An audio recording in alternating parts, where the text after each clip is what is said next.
tribal elders in Ma'rib. No U.S. administration, no U.S. official could then write a $30 million check, so the MCC was immediately cut, and relations with Yemen got a little harder. So, since then, we've seen the challenges that David has described building up. Al-Qaeda again resurgent in Yemen. The United States, because of the underwear bomber, focused on defeating Al-Qaeda once again in Yemen. A lot of talk here in town about what we should do now. For Yemenis, as I said, Al-Qaeda is not the priority, even today. Ali Abdullah Saleh has more serious things to deal with in his view.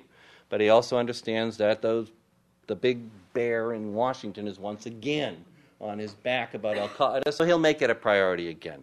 And we'll throw a whole lot of money at this. I'm hearing $170 million in foreign military assistance. We'll increase our trainers. We'll work harder with counter-terrorism. Intel cooperation will pick up enormously. We've got all kinds of things we can do out there. And we'll find these guys, Al-Qaeda, and once again we'll capture them, and we'll kill them. And it'll take 2 years. And Al-Qaeda in Yemen won't be a threat again. I will bet that. I'll take a bet from anybody in the room. That's how we'll focus. The real question for us is, what do we do otherwise with Yemen? What do we do to help Yemen address some of the challenges on the economy, in literacy, in education, infrastructure, all of the issues that Yemen faces? Water is number one. Abdul Rahman al-Iriani, told the Minister of Water and Environment, and one of the heroes of Yemen, I really, really like this man, said he can double Yemen's water supply in 1 year using PVC pipe. That's all he needs is PVC pipe. No sophisticated technologies. Just give us pumps and get rid of ditch irrigation on the countryside and use pipe irrigation. 70-year-old technologies. 50% of water would be saved by doing that. He also believes they should charge for water, which, water is a gift from God. Only God can charge. It's really very difficult, but they should charge for water, because right now you've got the farmers, and I disagree. I don't blame this on GATT. Indeed, I think GATT right now is a really good, it's one of the few generators of income in Yemen right now, especially for the farmers. It keeps them in the fields, keeps them out of the city. It's a great cash crop for them. It's one of the few efficient economies in the whole country. The GATT trade works like clockwork. And they could use it as an example for the rest of the economy. It's not about the GATT. It's about how they grow the GATT in Yemen. And GATT is a social problem. GATT is an economic problem because of everybody at 1:30 in the afternoon goes looking for GATT and sits for 3 or 4 hours and chews it. It's a social issue with more children using it and women. And I think Yemeni society, especially the women, are building an opposition to GATT that may eventually slow it down.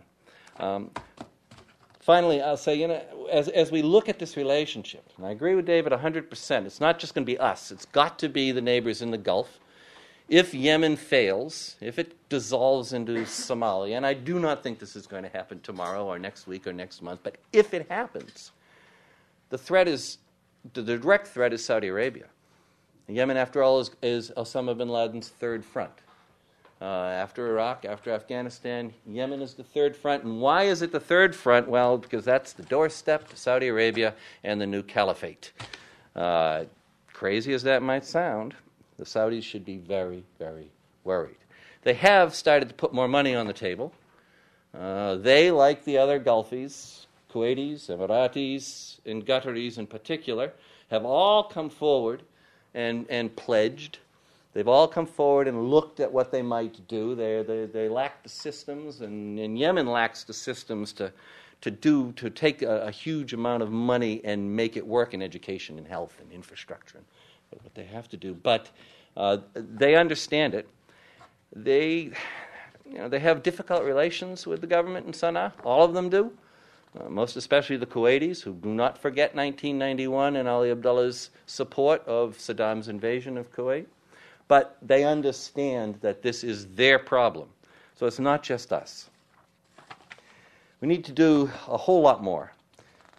We need to put more money in and more people in. People are a problem. The Yemenis don't want boots on the ground, and that includes civilian boots, not just military.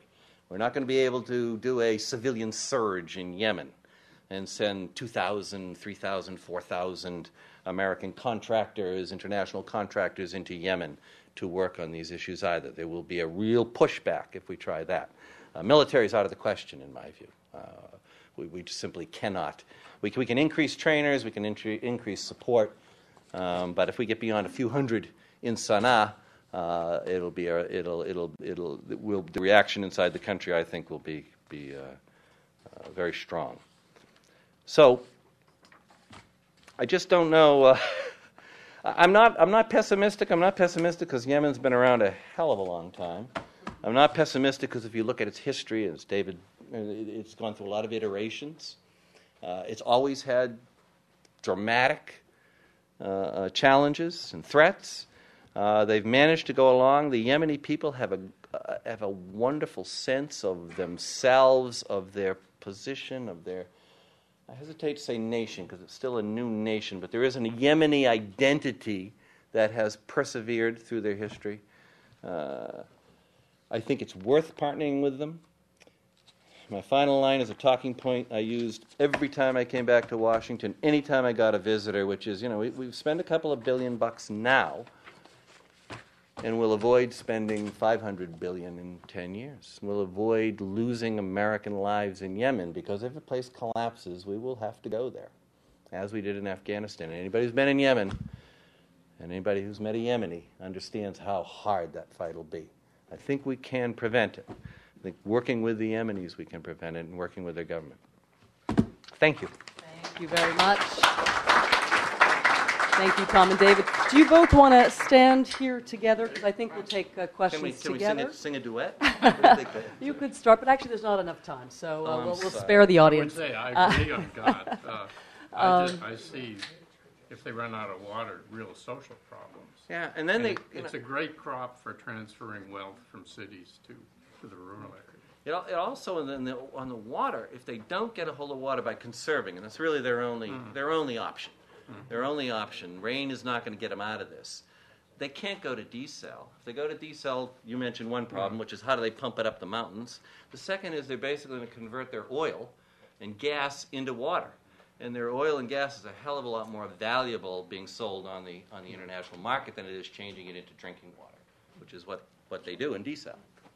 Well, a lot of really important issues raised. One issue not raised, political reform, which many say is key to solving some of Yemen's problems. But let me. I think the way we'll do this is we'll take several questions in a row, 3 questions at a time. You guys might need a notepad because we'll take 3 questions at a time and then have both of you address them. So we'll start with Dave, and then we'll pass the. I'll take notes, and then you can answer the questions. Do you need That's a deal. I'm all set. Thanks. Okay. Maybe we've got a notepad. Do you want If you could identify yourself. Right. David Mack from the Middle East Institute. I want to pick up on one of Tom's last remarks, which is the importance of support from Yemen's Gulf Cooperation Council neighbors on the Arabian Peninsula, since this is on their doorstep. And there have been 1 or 2 positive developments that might lead us to think they will